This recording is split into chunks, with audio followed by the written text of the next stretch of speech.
There's all these sorts of things are not what they once were as the sort of oil money ran out during the Maduro regime.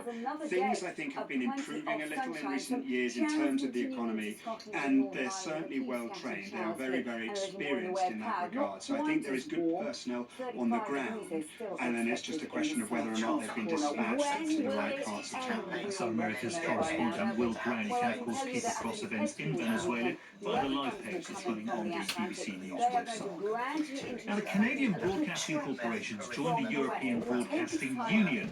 Most interesting topic, but it makes it Canada eligible to take part in the next Eurovision Song Contest. Callum Rowe is co-host of the Eurotrip podcast, and he's here to talk all about it. Hello there, Callum. Hi, Richard. Good evening. Why is this happening? Why are Canada so interested? Well, it's a bit of a curious one when you look at it on the surface. We've been expecting it for a few months because back in November, when Mark Carney's government published their budget for the year ahead, they set aside about $130 million to strengthen the broadcasters' mandate to, service the public.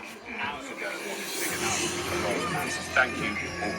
That is it for the news night tonight. Here are our contact details. Canada wouldn't be the first country outside of we're over there in a minute, yeah. broadcasting area to participate. We've had Australia in the competition since 2015, and yes, Eurovision's all about music, but it's also a tool and a really good piece of soft power if you want to look at it from a political point of view. You look at the way that Israel is continuing to participate in the competition at the moment against a lot of people's goodwill. It's just a really good tool to get your country on the stage in front of, what was it this year, 130 million people. To your knowledge, are there loads and loads of Canadian Eurovision Song Contest fans already? Well, the obvious comparisons I just made to Australia, have to make that one, because Australia had been broadcasting Eurovision for a good 30 years before they were invited back in 2015 as a special guest. One-off special guest it was at the time of 2015 to participate. And there was a big clamour in Australia, but a million people were watching it every year, so there was a big appetite there. In Canada, less so, this has to be said. So, you can make the comparison between Australia saying, yeah, well, they're impressed you've been watching it, but the Canadians, less so. I mean, Eurovision is broadcast worldwide on YouTube and across broadcasters around the world, 130 million people, but are people tuning in their droves in Canada? Not at the moment, but if Canada participate, they certainly will. I mean, it's a huge, huge event, isn't it? The most watched show generally, apart from things like the Super Bowl and that sort of stuff, so presumably they see a great potential growth.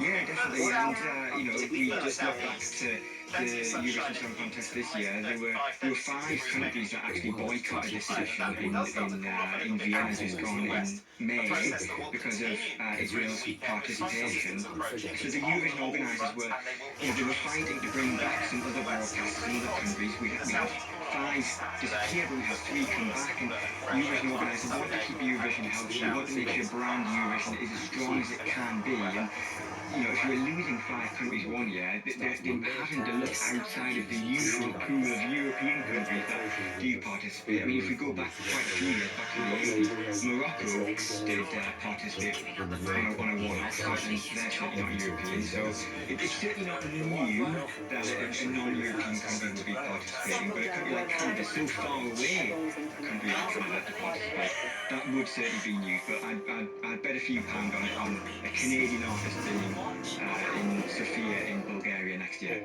Callum Rose, host of the Eurotrip podcast. Thanks for speaking to us here on 5. Well, that's the main news this evening. Right now, let's go back to the World Cup. Time for Japan versus Sweden. We'll head to the Dallas Stadium and join Lee Blakely. Thank you, Richard. Hello, good evening, everyone. Welcome to the final round of fixtures in Group F. Japan against Sweden in the Dallas Stadium is our main focus, but we'll also have regular updates from Tunisia against the Netherlands as well. Permutations here reasonably straightforward. A win for either team, Japan or Sweden, guarantees their place in the top 2. They'd only win the group if the Netherlands drop points.